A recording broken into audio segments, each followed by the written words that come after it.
গাজায় ৭ মাসের বেশি সময় ধরে ইসরায়েলি বাহিনী হামলা চালাচ্ছে। এ হামলায় এখনো পর্যন্ত নিহত হয়েছে প্রায় ৩৫,০০০ ফিলিস্তিনি। ধ্বংস হয়েছে ধর্মীয় প্রতিষ্ঠান সহ গুরুত্বপূর্ণ স্থাপনা। যুদ্ধের শুরু থেকে ইসরায়েলকে অস্ত্রসহ আর্থিক সাহায্য দিয়ে আসছে দেশটির ঘনিষ্ঠ মিত্র যুক্তরাষ্ট্র। তবে এবার খোদ যুক্তরাষ্ট্র বলছে, গাজায় মার্কিন অস্ত্র ব্যবহার করে ইসরায়েল আন্তর্জাতিক আইন লঙ্ঘন করেছে।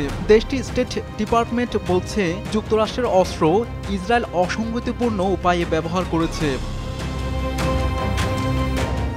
ওয়ালটন ফ্রিজ কিনে অনেকের মতো আপনিও হয়ে যেতে পারেন মিলেনিয়াল।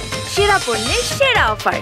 এর আগে গাজার রাফায় ইসরায়েল বড় ধরনের স্থল অভিযান চালালে অস্ত্র সরবরাহ বন্ধ করে দেবে বলে সতর্ক করেছিলেন জো বাইডেন। এমন পরিস্থিতিতে একাই যুদ্ধ চালিয়ে যাওয়ার ঘোষণা দেয় নেতানিয়াহু সরকার।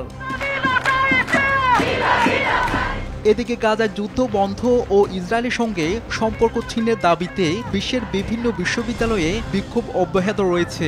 বিক্ষোভ চলছে ইউরোপের অন্তত 12টি দেশে। শাহাদাত শাওন, RTV।